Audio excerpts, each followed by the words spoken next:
మా పాప శివన్పేట గురుకుల పాఠశాలలో 9వ తరగతి చదువుతున్నది.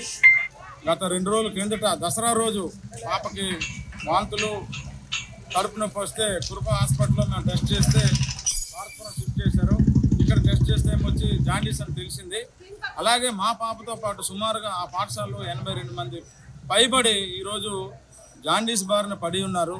దానికి గల కారణాలను పూర్తి స్థాయిలో పరిశీలన చేసి ప్రభుత్వం ఆదుకోవాలని చెప్పి డిమాండ్ చేస్తాం. ముఖ్యంగా ఆ పాఠశాలలో సరైన వసతి గృహం లేదు, అలాగే బాత్రూము లెటర్న్ ఫెసిలిటీస్ లేవు. అలాగే ఆ ఇన్సైడ్ ఉన్నటువంటి చుట్టుప్రక్కల ఉన్నటువంటి వ్యవసాయ క్షేత్రాల్లో విషపూరితమైనటువంటి గ్లైసిన్ వంటి గడ్డి మందు, గుళుకులు, అలాగే ఎండ్రిన్ లాంటి విషపూరితమైన ప్రాణాంతకరమైన మందులు వాడుతున్నారు.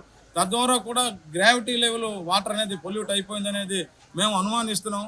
అలాగే ఫుడ్ పెడుతున్నారు, ఫుడ్ అనేది చికెన్ పెడుతున్నారు. చికెన్లో కూడా చాలా సందేహాలు ఉన్నాయి. ఒకటి బ్రాయిలరు, లేయరు అనేది గుడ్లు పెట్టడానికి మాత్రమే. ఆ లేయర్ చికెన్ కూడా పెట్టేసి పిల్లల్ని ఆరోగ్యాల్ని హానికరంగా చేస్తున్నారేమనే అనుమానం వ్యక్తం అవుతుంది. దీనికి గల కారణాలన్నీ ఏంటంటే కింది స్థాయిలో ఉన్నటువంటి ఆ శాఖాపరమైనటువంటి అధికారుల పర్యవేక్షణ లోపం. డీడీ గారు పర్యవేక్షణ లేదు, అలాగే ఏటీడబ్ల్యూ పర్యవేక్షణ లేదు, అక్కడ సిబ్బంది నిర్లక్ష్యం. ఇంతమందికి వ్యాధి సోకినప్పుడు ముందస్తు చర్యలు తీసుకోవాలి. హెల్త్ ప్రోగ్రెస్ ఉంటుంది, హెల్త్ కార్డ్స్ ఇస్తారు. ఇవన్నీ ఇచ్చినప్పుడు ఇంతమందికి ఎలా వచ్చిందని కూడా పేరెంట్స్ తరఫున మేము డిమాండ్ చేస్తున్నాం. అలాగే ఇద్దరు పేరెంట్స్ చనిపోయారు, ఇద్దరు పిల్లలు చనిపోయారు. ఆ పేరెంట్స్కి ప్రభుత్వం ద్వారా నష్టపరిహారం ఇచ్చి వాళ్ళని ఆదుకోవాలి. చేతికి వచ్చిన 10th క్లాస్ పిల్లలు చనిపోతే ఇది ఎంతవరకు కరెక్ట్? అలాగే కేవలం గిరిజన గురుకుల గిరిజన పాఠశాలలోనే ఇలాంటి పిల్లలు చనిపోయే పరిస్థితి వస్తుంది. ఇది ఎందుకు జరుగుతుంది? అసలు ఏంటి పరిస్థితి? దీన్ని పూర్తి స్థాయిలో అవసరమైతే హై లెవెల్ కమిటీని ఏర్పాటు చేసి లేదా సిట్టింగ్ జడ్జితో ఏర్పాటు చేసి విచారణ చేసి సంబంధికులు ఎవరైనా సరే వారిపైన శాఖాపరమైన చర్యలు తీసుకోవాలి. ఇలాంటి విషయాలు పునరావృతం కాకుండా చర్యలు తీసుకోవాలని చెప్పేసి ఈ సందర్భంగా కోరుతున్నాం. ముఖ్యంగా ఆ వాతావరణంలో ఉన్నటువంటి పరిశుభ్రాలను శుద్ధి చేయాలి.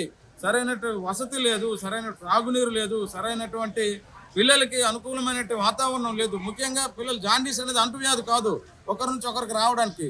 వాటరు, ఫుడ్డు, అలాగే విశ్రాంతి, సరైనటువంటి వసతి, సరైనటువంటి సదుపాయాలు లేకపోతే జాండీస్ అనేది వస్తుంది.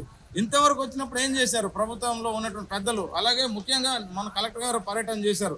వారేమో పిల్లల్ని తీసుకెళ్ళిపోయి తల్లిదండ్రులు నిర్లక్ష్యం చేసి చంపేశారు అనేటట్టు మాట్లాడడం, దీన్నైతే మేము పేరెంట్స్ తరఫున ఖండిస్తున్నాం.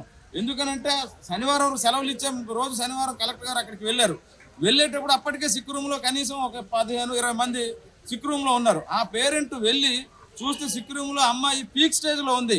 చూసి బాధపడిపోయి ఏం చేయాలో తెలియక ఇంటికి తీసుకెళ్ళిపోయాడు. గిరిజనుడు కాబట్టి ఇంటికి తీసుకెళ్ళినప్పుడు కన్సెంట్ పేరెంట్స్ అమ్మాయి బాగులేదు కదా, కన్సెంట్ స్టాఫ్ అబ్జర్వ్ చేయాల్సిన బాధ్యత లేదా? అబ్జర్వ్ చేయాలి, చేయకపోవడం కూడా నిర్లక్ష్యమే కదా. ఏమంటే పేరెంట్స్ పైన నింద వేయడం అనేది అయితే కరెక్ట్ కాదు. దీన్ని తీవ్రంగా ఖండిస్తున్నాం.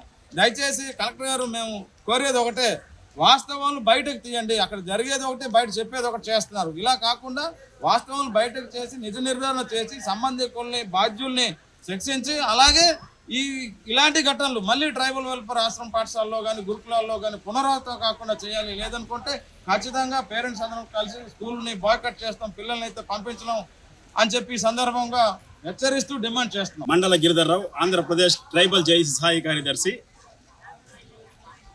ఈ 2 రోజులు మనం చూసి ఉన్నాం, టీవీ ఛానల్స్లోను పేపర్లోను చాలా గిరిజన బాలికల ఆరోగ్య పరిస్థితి చాలా బాధ అనిపిస్తుంది.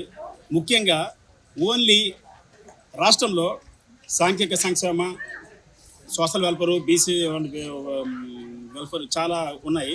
కానీ ఒక గిరిజన సంక్షేమ శాఖలో మాత్రమే ఉన్నటువంటి ఏకలవ్య పాఠశాల వచ్చు, గిరిజన పాఠశాల వచ్చు, ఇలా చాలా గిరిజన పిల్లలు చనిపోతున్నారు. దానికి కారణం ఎవరు? ఒక్కసారి మీరందరూ ఆలోచించాలని తెలియపరుస్తున్నాము.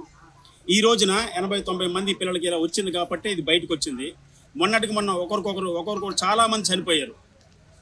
గిరిజన సంఘాలుగా మేము చాలాసార్లు కూడా ప్రతి గిరిజన ఆశ్రమ పాఠశాలలో ఏఎన్ఎం నియమించండి అని మరీ చెప్పాము, ఎక్కడ నియమించలేదు.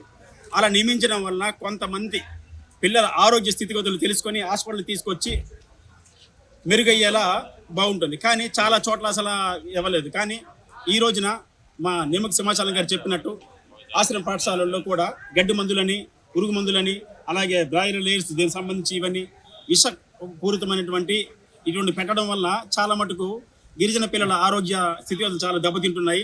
ఇటువంటి భవిష్యత్తులో పునరావృతం కాకుండా చర్య తీసుకోవాలని మేము కలెక్టర్ గారి దృష్టికి, పిఓ గారి దృష్టికి, ఇప్పుడు వచ్చినటువంటి మన ట్రైబల్ గురుకుల సెక్రటరీ గారికి తెలియపరుస్తున్నాం. దాదాపు 29వ తారీఖు నుంచి కూడా మనకి దృష్టికి వచ్చింది ఇది. కురుపం యుఆర్జేసి స్కూల్లో చదువుతున్న పిల్లలు ఒకరిద్దరికి చాలా ఇబ్బందికరమైన సిచ్యువేషన్ అది. సో ఒక డెత్ జరగడము, అంజలి అనే పాపది, అది వెంటనే మా దృష్టికి వచ్చిన వెంటనే చూస్తే అప్పటికే ఇంకొకరు కల్పన అనే అమ్మాయి కూడా అడ్మిట్ అయ్యి ఉండింది. సో అప్పటికి కేజీహెచ్కి పంపించున్నారు. క్రిటికల్గా ఉన్న సిచ్యువేషన్.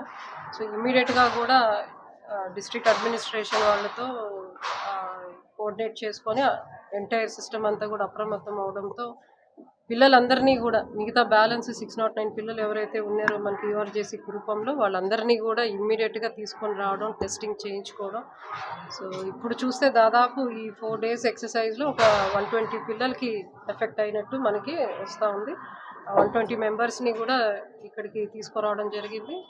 మోర్ దెన్ 5 వాల్యూ ఉంటే కొంత జాండీస్ అది మళ్ళీ కూడా ఇంకొంత సివియర్ అయ్యేదానికి అవకాశం ఉందనే ఉద్దేశంతో ముందు జాగ్రత్తగా కేజీహెచ్కి పంపడం జరిగింది. మిగతా పిల్లలు ఎవరైతే ఉన్నారో ఇక్కడ వాళ్ళందరినీ కూడా ఈరోజు అందరినీ కూడా చూడడం జరిగింది. అందరూ మోడరేట్ కేసెస్ ఎక్కువ ఉన్నాయి. సో లెస్ దాన్ 3 ఉన్నాయి ఎక్కువ కేసెస్ కూడా. కొన్ని కేసెస్ మాత్రం కింద ఫ్లోర్లో మనకి చూసాము, they are more than 3 to 5 మధ్యలో ఉన్నాయి. సో వాళ్ళకి కొంత స్పెషల్ కేర్ ఇస్తూ కూడా, సో ప్రతి ఒక్క day they are put under very close monitoring. ఫర్దర్గా కూడా అవుట్ బ్రేక్ కాకుండా, ఎందుకంటే ఇంత పెద్ద ఎత్తున అవుట్ బ్రేక్ అవ్వడం అనేది ఎప్పుడూ లేదు. సో ఫర్దర్గా కూడా ఇన్ఫెక్షన్ స్ప్రెడ్ అవ్వకుండా తీసుకోవాల్సిన జాగ్రత్తలు, అక్కడ డీప్ క్లీనింగ్ కానివ్వండి, రాబోయే రోజులు ఇంకో 2-3 months వరకు కూడా క్యాంపస్ అంతా డీప్ క్లీనింగ్ కానివ్వండి, సో పంచాయతీ వాళ్ళని ఇన్వాల్వ్ చేస్తూ, సో అక్కడ ఉన్న చిన్న రిపేర్స్, ఆర్ఓ ప్లాంట్ కానివ్వండి, అవన్నిటినీ కూడా కొత్తది ఇన్స్టాల్ చేసి కొన్ని తీసుకోవాల్సిన జాగ్రత్తలు అన్నీ కూడా తీసుకోవడం జరిగింది. ముఖ్యంగా ఇది ఫుడ్, వాటర్ కంటామినేషన్ ద్వారా స్ప్రెడ్ అయినట్టుగా తెలుస్తూ ఉంది. సో మనకి మెడికల్ టీమ్స్ కూడా వచ్చాయి, వాళ్ళు కూడా స్టడీ చేస్తున్నారు. కాజ్ ఏంటి అనేది కూడా మనకి డీటెయిల్డ్గా ఎస్టాబ్లిష్ అవుతుంది. సో మినిస్టర్ గారు కానివ్వండి, సో మనకి గవర్నమెంట్ నుంచి కూడా ఎప్పటికప్పటికి ఏం జరుగుతుంది, పిల్లలు ఒక కండిషన్ ఎలా ఉందని ఎప్పటికప్పుడు కూడా తెలుసుకోవడం జరుగుతుంది.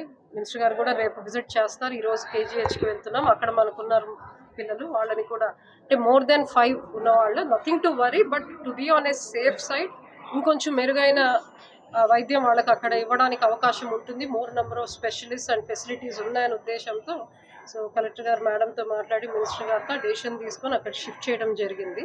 They are also under very close monitoring system and they are all very stable. అందరూ కూడా పిల్లలు ఇప్పటివరకు స్టేబుల్గా ఉన్నారు. ఫర్దర్గా కూడా ఒక 1 week కూడా వీళ్ళందరికీ హాలిడేస్ ఇస్తున్నట్టుగా కలెక్టర్ గారు కూడా ఇప్పుడు డెసిషన్ తీసుకోవడం జరిగింది. సో దట్ ఇంకొంచెం వీక్నెస్ ఉంది, సో వాళ్ళు పూర్తిగా కోలుకోవాలి. అండ్ నెక్స్ట్ 1-2 months కూడా we will closely monitor them. తెలుగులో ఫాస్టెస్ట్ న్యూస్ ఇప్పుడు కొత్త అవతారంలో 5 సెకండ్లోనే పూర్తి వార్తా సమాచారం మీ చేతిలో.